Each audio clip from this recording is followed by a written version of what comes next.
Welcome to our series, our once-in-a-lifetime series. We explore forgotten places, abandoned towns, and unique individuals of a bygone era of the early American West. Today we're going to be in Coolidge, Montana, a silver boom town. But was it a failed venture, or was it just abandoned in ruins? That's up for you to decide. Today we're going to be exploring this place and documenting the vast, really unique individual history of this area, and how it came to be, and how it was left. We're excited to have you along. See you on the trail.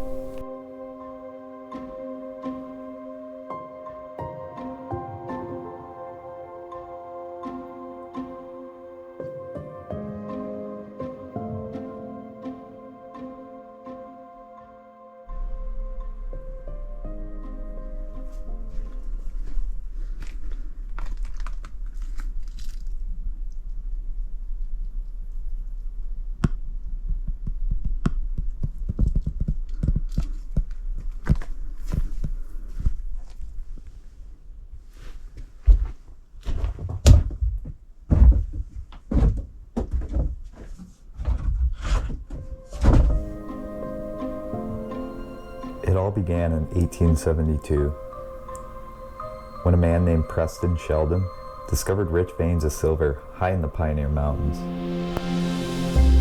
2 years later, another major vein, the Storm Claim, was discovered by Mike T. Steele.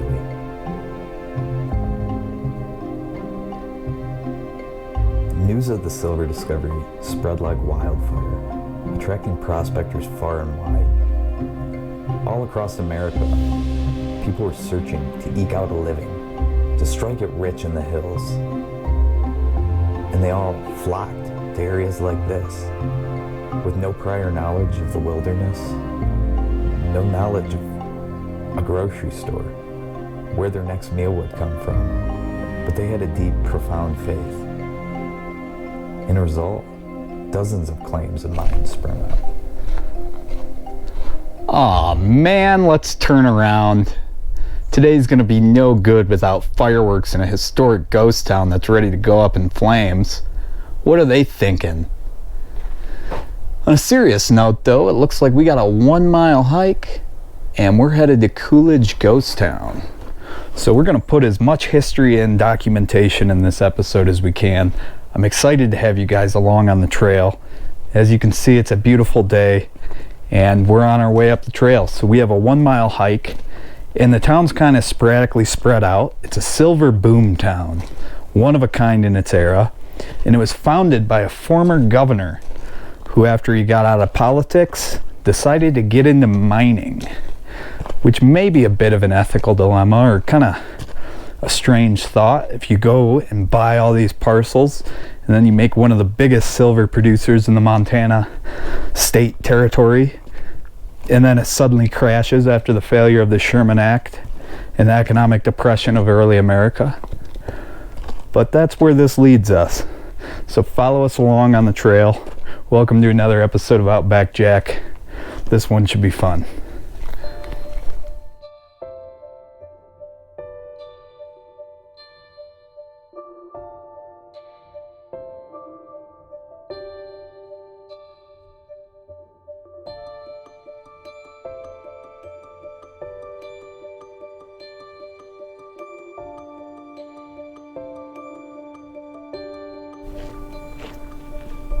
As we disembarked from the trailhead and we were making our 1-mile hike, there was an overwhelming stir of emotion and feeling that this history has been left behind for us to document and enjoy and understand who lived here, who fought the elements. It was a crisp fall morning. Autumn's just setting in.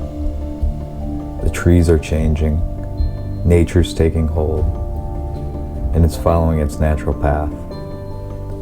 All around us, the trees, if they could talk, they would tell stories of the bygone era that we're seeking to uncover and that we're seeking to document and learn. As we were climbing up the mountainside, the road was rough, just as the wagon wheels would have clanked along at 120, 130, 140, even 150 years ago. It made me think, with an overwhelming emotion, that so many people in this area sacrificed so much to carve out a living on this mountainside, face the elements, define construction, engineering, and make its mark on the Montana territory. But it wasn't easy finding documentation of this site.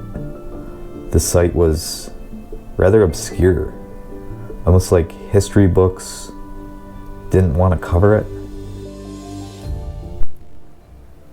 Now we've kind of come across our first find here. It's something to point out that's unique, because this is going to be early 1900s that we're exploring today. And you see, this is all milled lumber. This is processed from a sawmill. Then this would have been, a one-person cabin, and it would have been today's equivalent of the suburbs of Coolidge. So we're just coming up onto the town, and this would have been a one-man deal, probably a miner. Again, they're at the height of the population. There's about 300 people, give or take, at any time, and it would have been little cabins like this that sparsely populated the surrounding area of Coolidge, because we're going to go to Main Street and see. Oh, I see something up there. There's like a rust pile, but look at this stuff.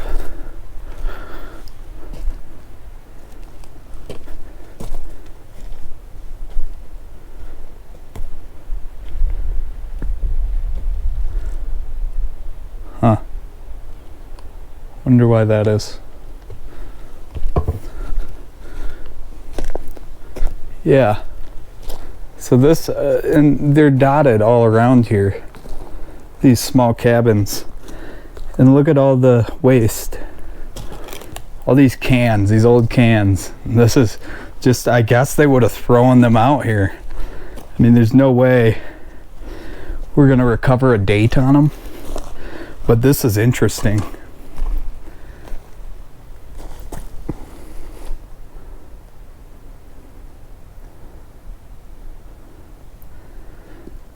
And these are large cans, so this probably would have been the cheaper area that really wasn't bought up by a baron, and pioneers would come here, and this is where they'd make their rough home or camp. And the place started out as like a tent city kind of thing, but with all this trash and people living close to it, this kind of would have been maybe not the suburbs, but the slummier area of this area. These are all around here. We're not even to the, no, those are some big droppings, to the town itself. So this is really neat. You see, it's very remote. We're on the old road. This was accurately the original road for the town.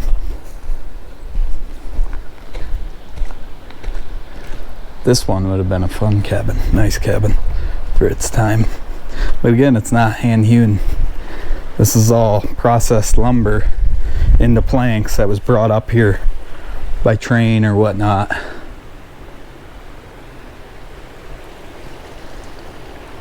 See that? And from my understanding, there were quite a few dams around here. Small bridge over there. Water's clear. Let's go up the trail and see what we can't get into.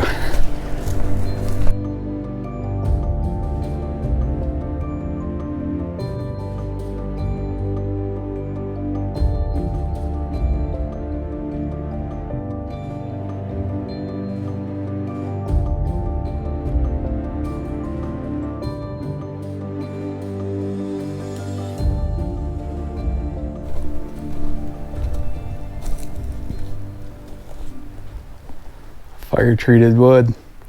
That's why it has that color, that different color. That's all fire treated. And this is interesting too, to kind of insulate the house. Looks like we have like a old tarp. This would have been some sort of a storage. It looks like maybe an old primitive cellar. This is really neat though. Look at this old thing. Someone left a can here. Wow, look at that. You can tell that was opened. That's over 120 years old, and we're still touching it. See how it's kind of roughly opened?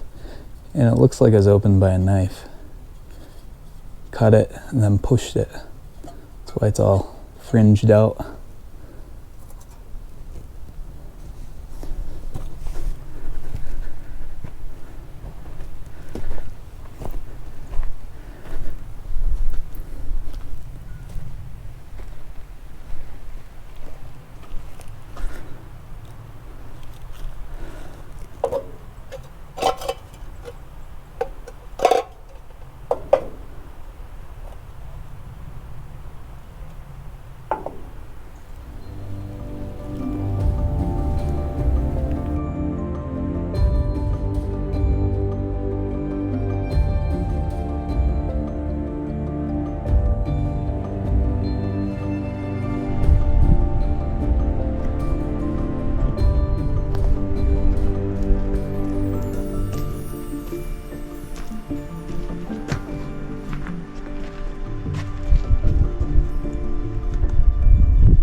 So we're on Main Street, I'm getting the gist of, because this is all a very populated area and there's still tons of old structures still standing here. I'm curious of the postmaster's house. The postmaster's house is really immaculately kept, and it was Tyro. Tyro was his last or first name. He was a European descendant, but you see it. There's people out enjoying the day.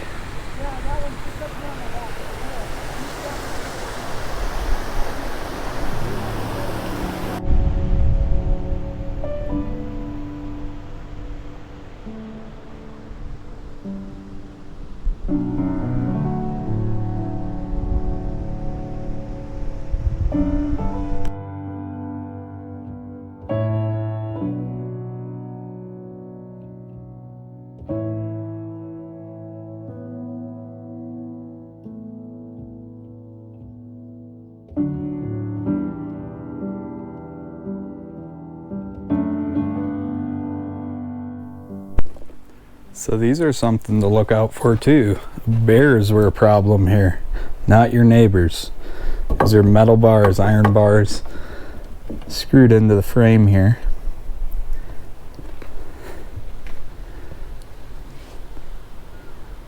See the old foundation And this is what's left. This would have been a sizable cabin. And it's really unique how this sits so close to the river. So you can get an idea, this river was heavily utilized. And look at this early fence. So they actually applied it to live trees, and that was your house's backyard fence. Whether you had some livestock, some goats, maybe a couple sheep.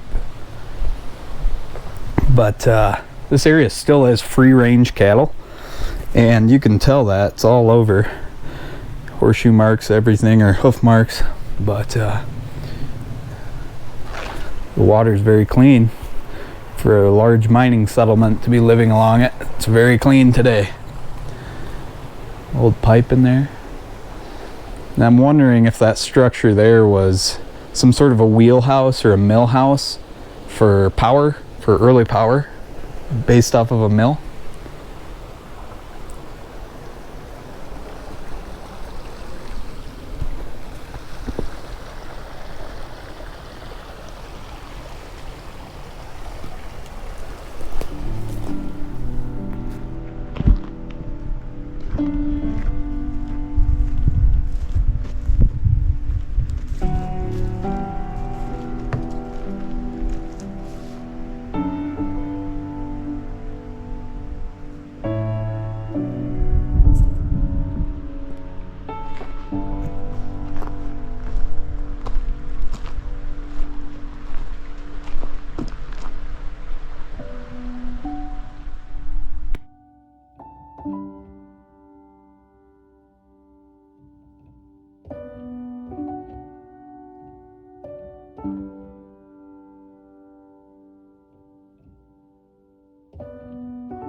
So we've come upon our first big structure here.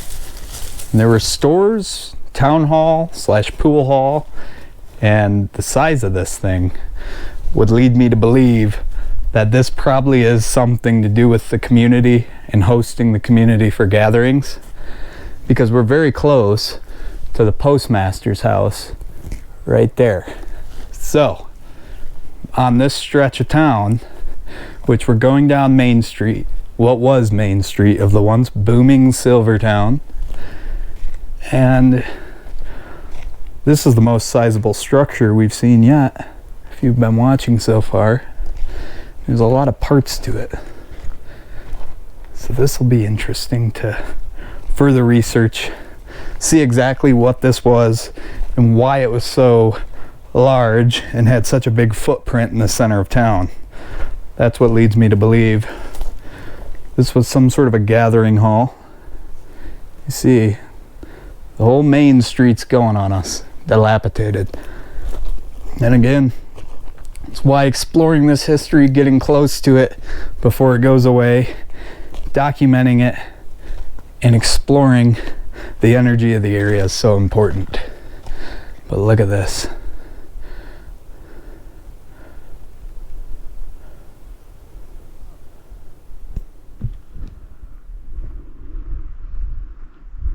We're at the old postmaster's house.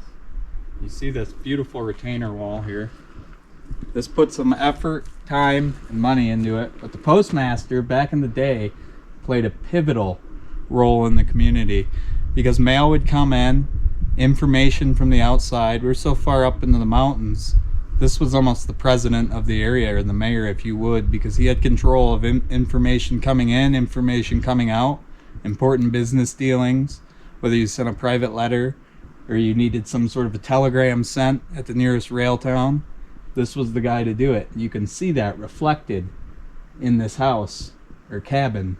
But this was a full-time residence, and it's the nicest one on the block, and it's the best built one as well. It was built to last, and it was built with care. And you see, these are the little steps. I don't know if you guys can see that over there, but these are the little steps here. You come here. And this hasn't changed in over 120 years.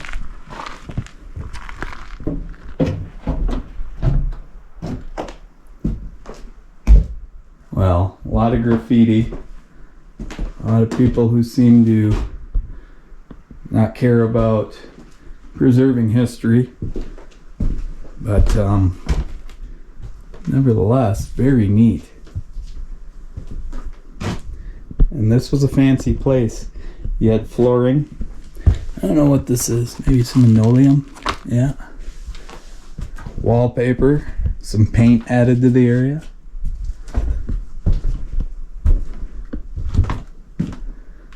Oh, and upstairs. Well insulated too.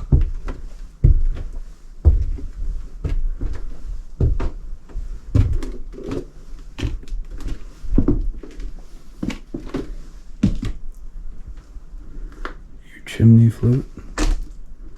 Some storage.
And as we're moving through the town, looking at these old homes and the lives that they held and the stories that they provide us with, we found the infamous Outback Jack outhouse.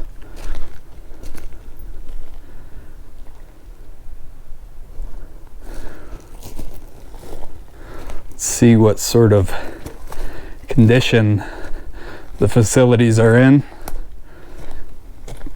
Oh yeah, she's a double-seater. How about that? Well, I think I'll use it once more.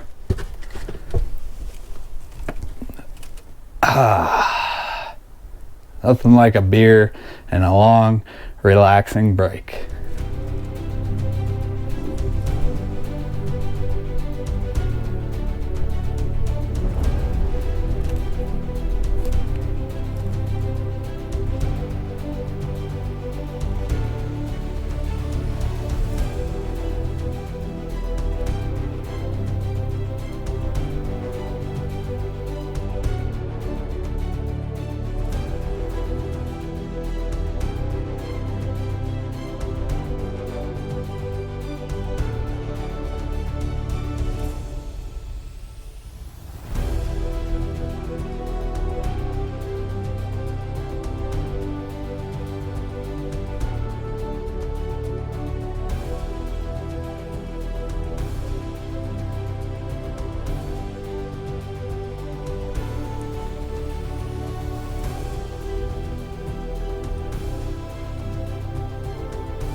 Now the story this one tells is old.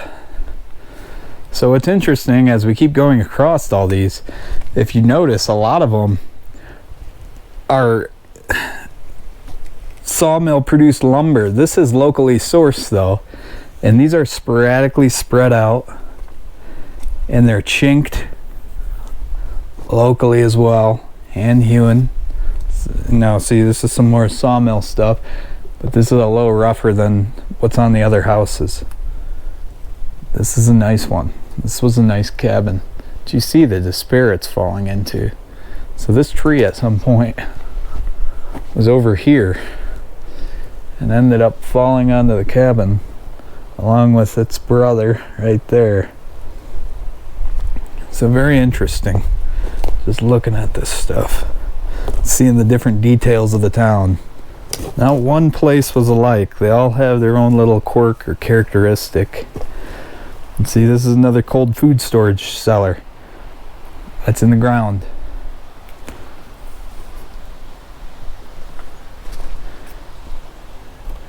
Appears to be glass still left over. No bars on the window though, if you notice. Really cool town. We still have the mill and the old mine up the road, so we're not all done yet, but this will be interesting. Some more houses. So this is Main Street of Coolidge.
Disaster struck once more.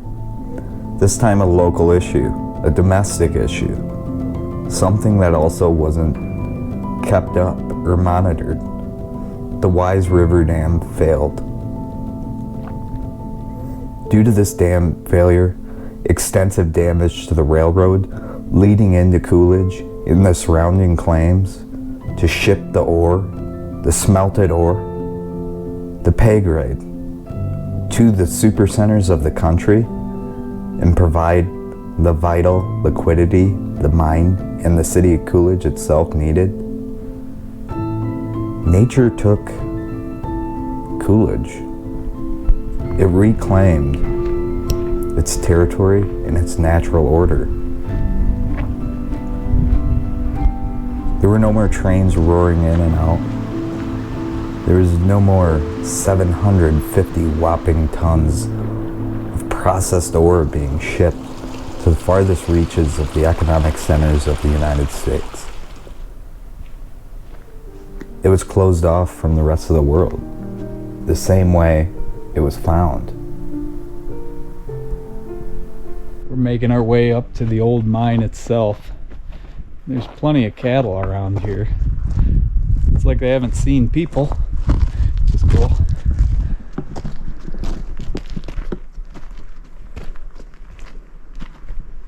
Wow, this view is beautiful. Just a vista.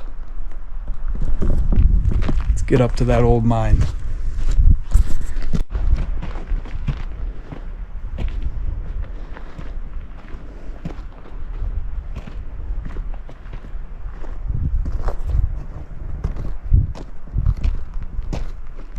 That is a stocky cow there. Very old, both of them. Very curious. I don't think if they know if they should be pissed off or just not really mind that we're here. Yeah, he's kind of stomping. You can smell them. Definitely some dirty free-range cattle.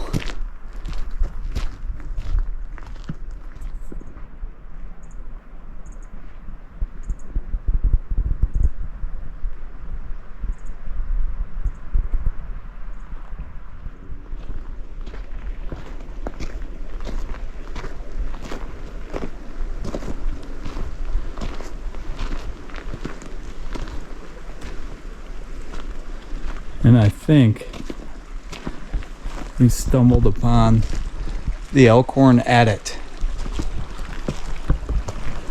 Now it's a stream cutting through the mountain.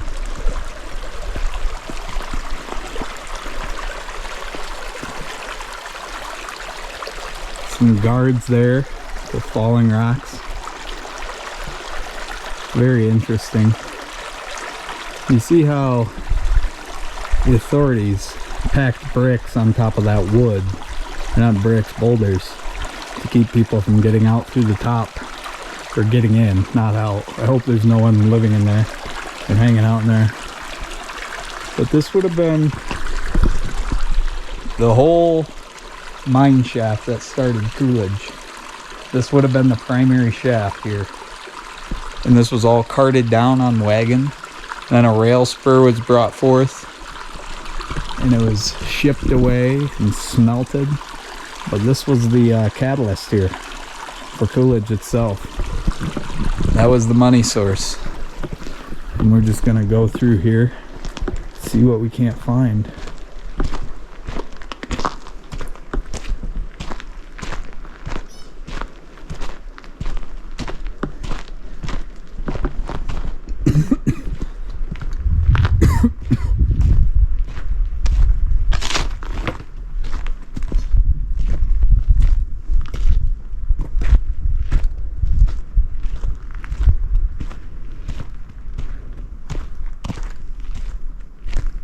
Look at all those boulders up there.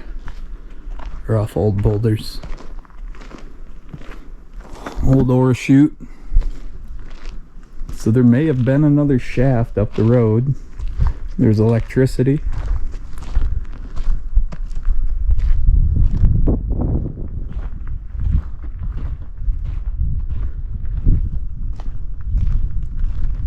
really fascinating stuff.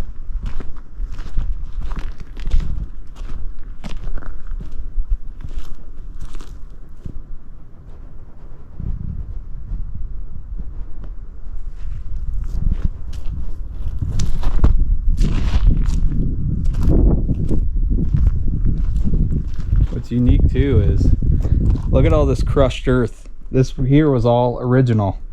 This is when the mine stopped, this remained. So this is what you would leach your ore from. And that's all original. So there was a rock crusher up there. And this was a small trail you'd pull your wagon up to. This might even be a spur line. This is very flat. And it looks like it continues for a considerable distance.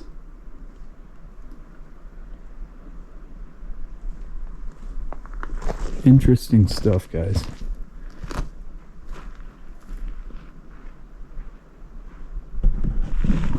Let's head to the old mill.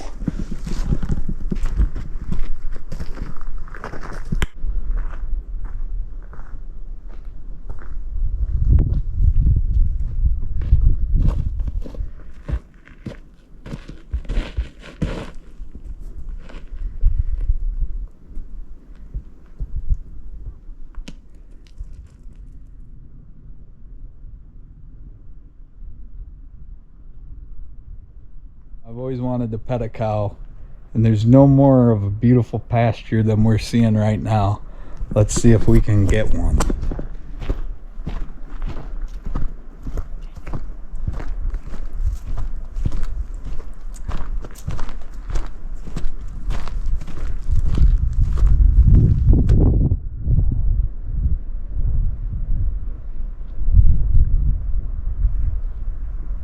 They look very nice.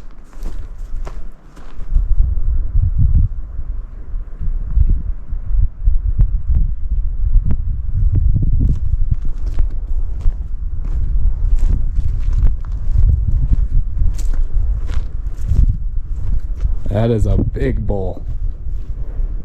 Look at that baby.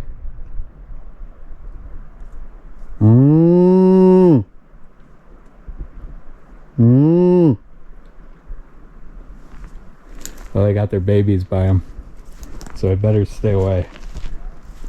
They don't look pleased. Maybe next time.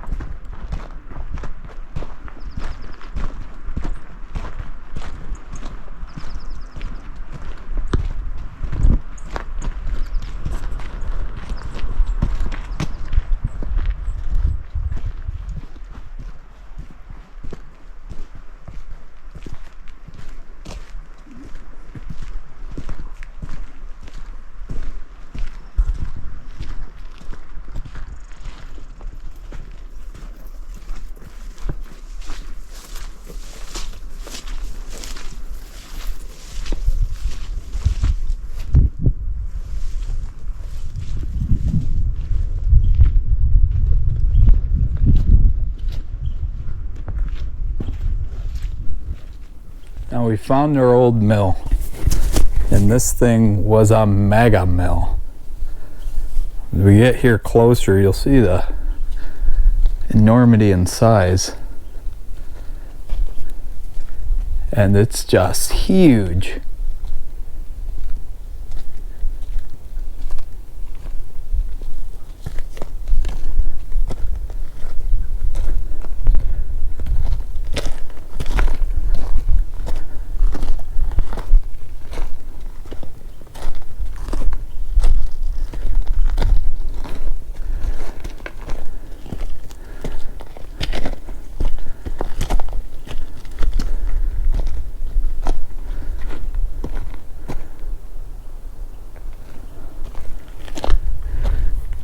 We have old machinery scattered about.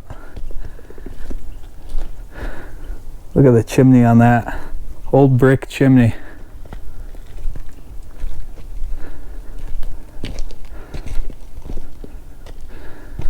All remains. This is a very large structure, and this took a lot. That's another mill for Outback Jack.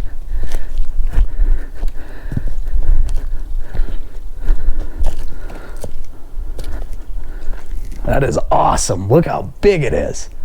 I don't think we've seen one this modern or this large ever in the history of Outback Jack. That's a beaut.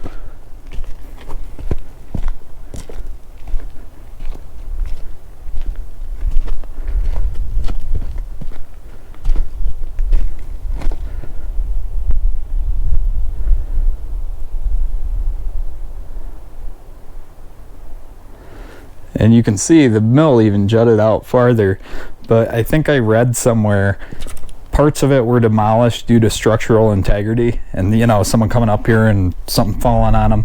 We've seen that on a lot of sites. We've kind of sidestepped it and haven't really had any issues, but it is what it is. And you can see these were all little frame posts, little pillar posts buried.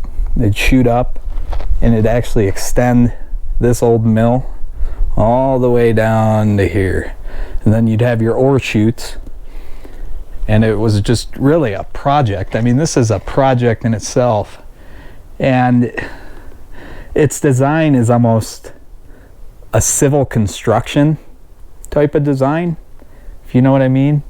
Like it's very matter of fact and as is. It's just a tall, dominating structure, reinforced concrete, large in size.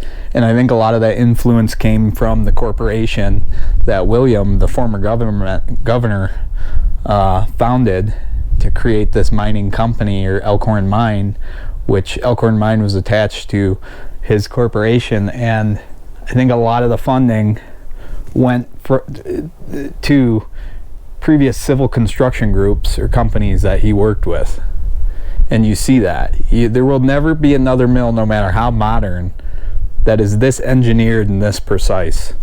Each piece is very precise, very architecturally, you know, flared with an engineering touch rather than anything kind of from a run-of-the-mill construction company. This was a civil project almost, and you can see that reflected in this place. Look at those pipes hanging down. I don't know what those would be. Maybe just, I don't know, chutes for processed ore, because it looked like this. But you see the size and scope of this thing and all this stuff. Fantastic. So we're going to do a little more exploring around here, and then we're going to hit the Pioneer Highway, and I'll try to capture some of that. It's a really beautiful scenic highway to get here, and it gives you an idea of everything we just went through, documented and brought to you, of how large and monumental this was, and this sheer triumph of a human will, right? Because this is up here again on the side of a mountain, and this was all done right around the first Model T was built, but horse and mule would have been far more frequent forms of travel, especially in Montana at the time. And electricity was just starting, and I think a lot of the electricity brought to this area was a hydro dam, and if I'm correct, some of those did collapse during the mine's out of business days. But look at that. And again, if you like this Outback Jack, we tried a new format because I want to include enough information as well as Outback Jack.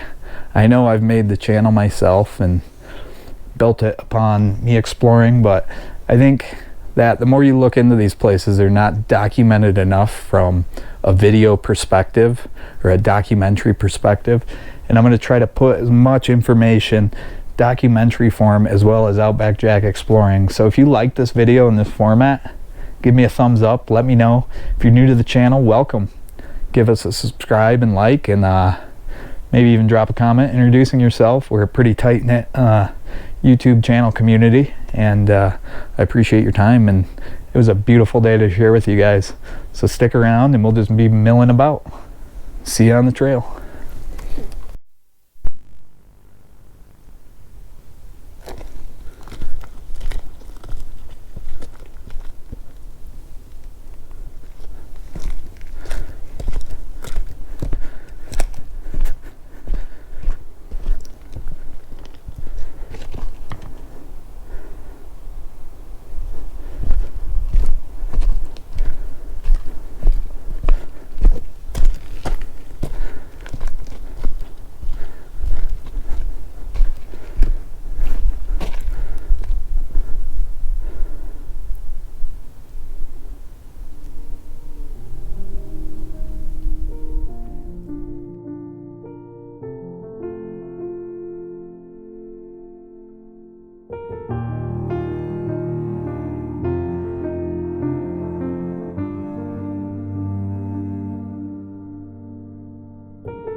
Leash? Yeah? Where are you? What are you doing? I'll take your picture. Hold on. Hold on one sec.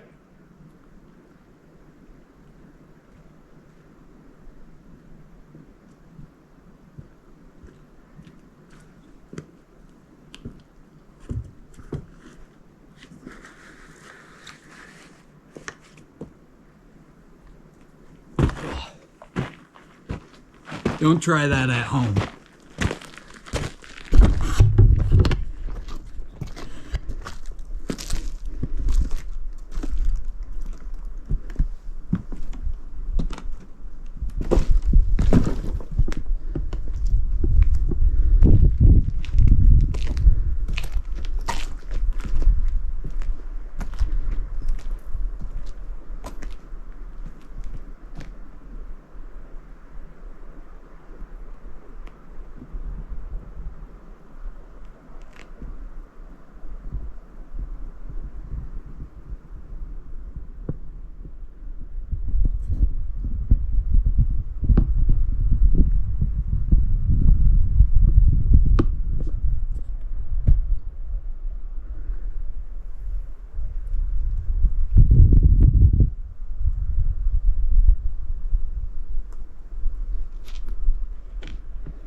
really cute. They see the hot